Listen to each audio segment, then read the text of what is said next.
Yo, what is up, everybody? My name is Tyler Adelfo. I hope that you are all having a wonderful day. In this video, I will be talking about an extremely serious and sensitive topic, and that topic is suicide. More specifically, I will be talking about the time that I attempted to end my own life, which was 6 years ago today.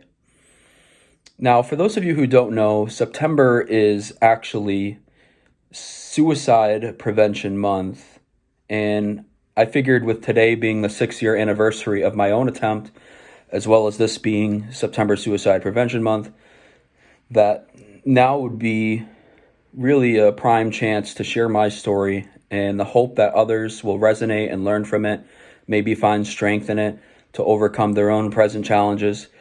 Because we all have our own unique set of experiences, we all encounter our own set of obstacles, but oftentimes there's overlap and our experiences can be very similar and not just distinct. So that's why I'm sharing my story today. I want to say right off the bat that I'm not going to start the story on the day that I attempted suicide, because that would be starting the story off in the middle, and that would be a disservice to those of you watching this video who want to learn the story, who want to learn my story. So I'm going to start it from the beginning. We're going to take a few steps back and provide that additional context that will help you understand what it was that I was going through and why I made the decisions that I made under the circumstances I was facing. So let's travel back to my sophomore year of high school, 2014 to 2015. This was an extremely successful year for me. Typical of your standard straight A student. I won multiple Student of the Month awards. I won super team for mathematics. I succeeded in all honors classes with straight A plus averages. I had straight hundreds in every single class that I took that school year. I ended up getting elected class president. On the track team, I lost a bunch of weight, which was good for my physical health. So I wasn't just having the mental benefits of successful academics. I was also being successful physically. But things changed going into the summer following that sophomore school year. In the summer, I had discovered an IQ test while cleaning out my room. And in that IQ test, it used language along the lines of Tyler Adolfo is in the superior low range of ability for intelligence. And finding this IQ test really struck a chord with me, because I had always believed that I was an incredibly intelligent person. People have always told me that I am an incredibly intelligent person. And here I have this document saying that, no, you're actually not as intelligent as you think that you are. And it had an immediate mental effect on me. I started to become obsessed with the idea of increasing my own intelligence.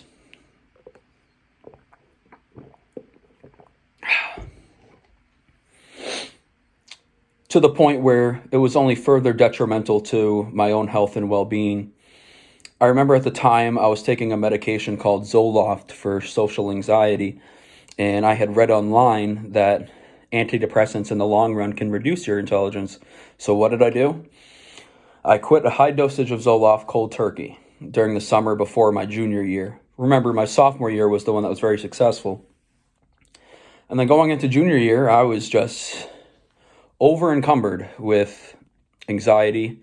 As you can imagine, that I just stopped my anti-anxiety medication, and I was exhibiting a lot of irrational thoughts at the time, irrational behaviors. I felt like, well, I'm not as intelligent as I am, so I can never achieve my dreams. I'm never going to amount to anything whatsoever.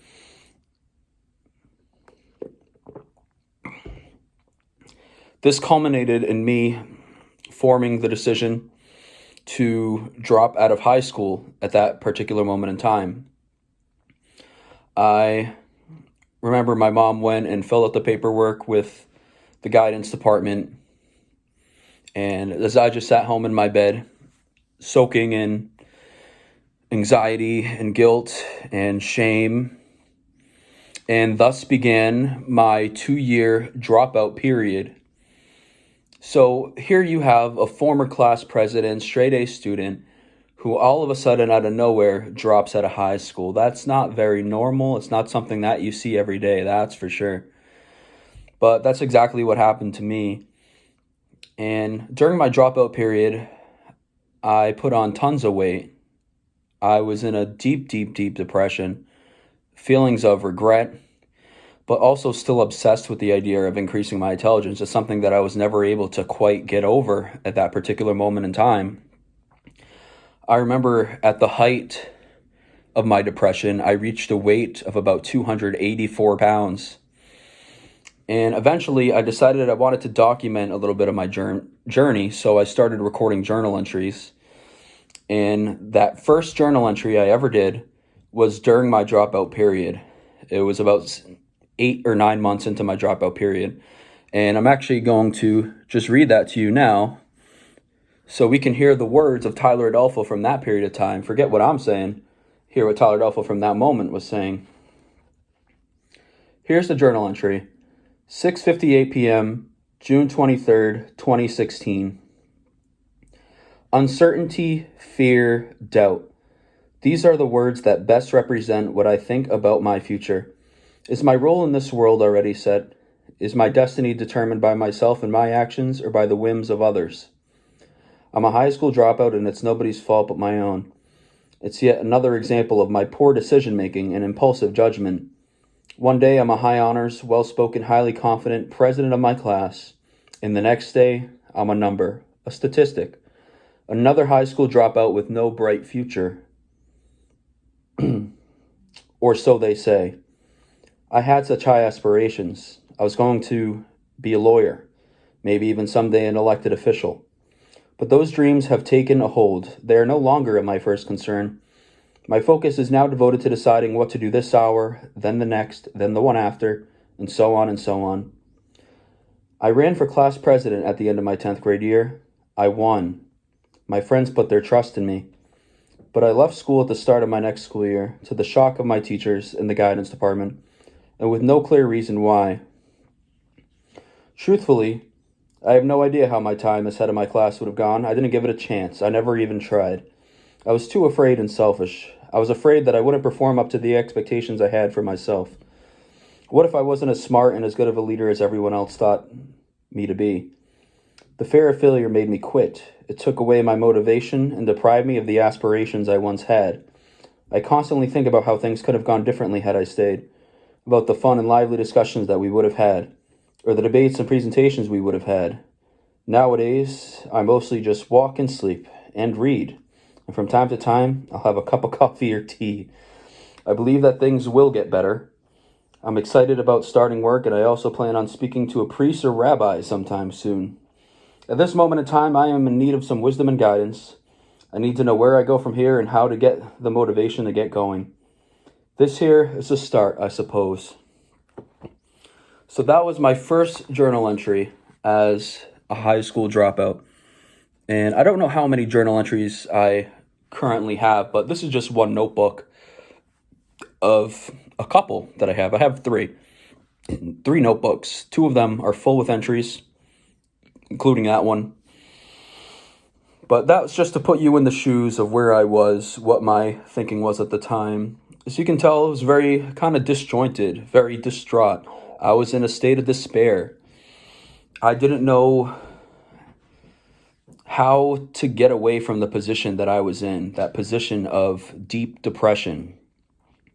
I ultimately started walking at some point again, and with consistency, I was able to get off a lot of the weight I had put on during my dropout period.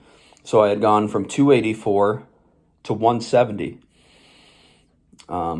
which is quite hard to do, I must say. As someone who was now 350, I'm telling you that is incredibly hard to do. I went from 284 to 170, and I started to have thoughts that I wanted to go back to school again. And so I contacted the school administrators and told them that I was interested in coming to school. And they said, great. And I was going to return for my junior year that I was supposed to finish. My dropout period lasted 2 years. So I had 2 years where I was in almost complete social isolation. You can imagine the stress that that puts on somebody. And when I returned, man, I was so overwhelmed with anxiety. I would be so anxious that I couldn't even read. And this started to trigger thoughts of, well, maybe this has to do with my low intelligence, right? And by the way, the IQ thing, it's not something that bothers me anymore, but at the time it was occupying a large chunk of thought in my brain. A large part of my brain was constantly thinking in those terms of IQ, high IQ, low IQ. So I couldn't even read. I was so stressed. I just mentally wasn't really there at all. And this is actually when I exhibited some of my first manic symptoms as well, because I started staying up late and still going to school while staying up the entire night. There was a period of time in my first days back where I was awake for like 3 days. That's a very manic-y behavior, or you have a lack of need for sleep. During the AP US history debate, I was talking extremely fast and actually impressed a lot of people, and they wanted me to join the mock trial team, so I did. And then we won divisional champs much later on, but that's a different story. So yeah, these are like the first signs of mania. And I would be diagnosed with bipolar years later, but first signs of mania at that time. And I was so overwhelmed with everything going on, I felt like that there was no light at the end of the tunnel. And so I planned to end my life. And the day before I was going to do it, I wrote another journal entry. So this is from September 13th, 2017. I'm going to share this here as well, because I want to put you exactly in the shoes of where I was.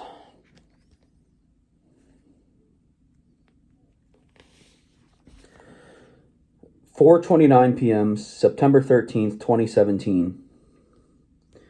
I am not smart enough to accomplish my dreams. Dr. Holloway's report concluded that I am a person of low average ability. These past 2 years appear to confirm everything found in that 4-year-old report. For these last 2 years, I woke up each morning without a purpose. I have suffered greatly. To be alone, to have no one you feel you can talk to, it hurts. I don't want to have to keep hurting. It is not within my capability to do something meaningful in my life. 79% of people have a higher IQ than I do. No matter how hard I try, someone with a higher IQ who works equally as hard will always accomplish more. Natural selection has deemed that I am unfit. I have been weeded out. I have been defeated.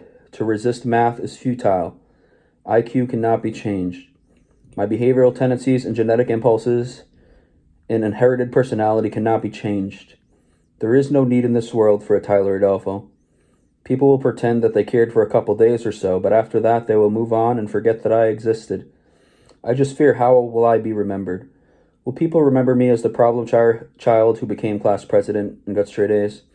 Will I be remembered as that kid who had achieved it all but then lost it before I even had a chance to enjoy what I had? Or will I be remembered as people think of me now, the social outcast with no bright future? I will not know what people think of me, for I will not be here. I have suffered for so long. The only way to cease my suffering is to cease to exist. God forgive me." So that was the journal entry the day before I attempted suicide. So as you can see, there was no contemplation there. I was clear and set on what my goal was, and that was ending my life at that moment.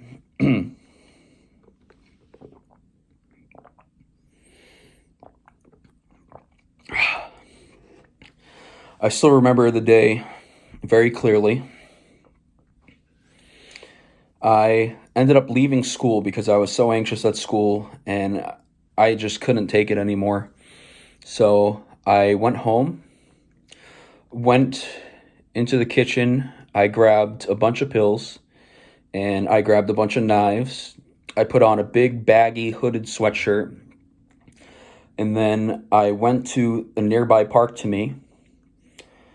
I took the pills, and then I called 911 at exactly 3:33 p.m. and I said to the operator, send an ambulance to pick up my body. I'm not intelligent enough to achieve my dreams. And I hung up the phone. And then I stood there, having taken the pills. I have all these knives on my person. And I ended up not using the knives. And it wasn't because of a fear of the pain that they would cause, although that is just as valid as the reason, I suppose, to not do so. But I started having thoughts about the afterlife, and I had a fear of going to hell, and I feared the religious consequences of the potential action I was about to take. And as the cops were coming, I was already feeling very lightheaded and nauseous from the pills that I had taken. And I'm not going to say which pills that I used, but I was feeling extremely nauseous, very lightheaded. And the cops came. They were extremely professional with me. They said, why do you want to end your life? And I said, because I've been tagged as an unfit. I'm not intelligent enough to achieve my dreams. And they were like, what are you talking about? You're like 19. They were guessing my age, but they then put me in an ambulance, took me to the hospital. And at the hospital, I was evaluated. And they determined that I wasn't a risk to myself or anyone else, and that I could be released on the condition that I attend a partial hospital program, which is exactly what I did. And that was probably the best decision that I made in my life up to that point. And in this partial hospital program, what did they do that was most significant is they put me back on that medication Zoloft, which had been so helpful to me my sophomore year of high school that I had quit cold turkey. They put me back on that. And with group therapy and medication, within a couple of weeks, I was back in school, and I was able to have 2 profoundly successful school years. I ended up joining the mock trial team, and we won our divisional championship. I got 5s on all my advanced placement exams my junior year of high school. Then going into senior year, I won a bunch of different speech competitions hosted by the Lions Club. Ultimately ended up getting second place in the state out of 900 speakers. I won a bunch of money doing that too. That was a plus. I did DECA, and I won first place in my district for the category of business finance. There were about 500 people there. And then I went to the state conference, and I won first place in the state, and there were 3,500 people there. And I got first place in the state too. And then I went to the international competition, where I also got to compete and learn a lot. So I had a huge turnaround from where I was. And those things that I did would not have been possible if I were overwhelmed with anxiety. That medication Zoloft truly saved my life. And, I'm not asking to be, sponsored or anything like that. That's crazy. I don't want to be sponsored by a pharmaceutical company, but I'm just saying Zoloft truly did save my life. And so I ended up getting accepted to my dream college, UMass Amherst. I won the AP Scholar with Distinction Award for success in my advanced placement classes, and went to college with a bunch of credits already. And things are different now because I had a manic bipolar episode in fall of 2021 that actually got me expelled by my university. But up until that point, things were going phenomenally well. And the probability that any given person is going to have a bipolar manic episode is pretty low, but it can happen. And so that's why it's very important to monitor your mental health. So where am I today? Am I happy? I'm not happy with how things played out my last semester of college. I'm happy that I'm alive. I can say that. I'm happy that I have the opportunity to try to overcome more obstacles going forward. Happy to be alive so that I could spend time with those I care about, like my mom and my cousins, my cat, most importantly, my cat. So there's still lot that I have to do to get back to the place where I was. Because as of right now, I basically peaked in high school. But there's no giving up here. I don't want to ever give up hope. And I don't think you should give up hope either. No matter what you're going through, there's positive to come. Understand that. And you're not alone. So for those of you who are returning viewers, welcome back. Those of you who are new viewers, welcome to the channel. I'll be putting this video in my bipolar breakdown playlist because it's similar enough. For those who want to check out the other mental health content I make, check out that playlist. You won't regret it. But thank you all for watching. I really appreciate it. I hope that you all stay safe and hope that you all have a wonderful rest of 2023.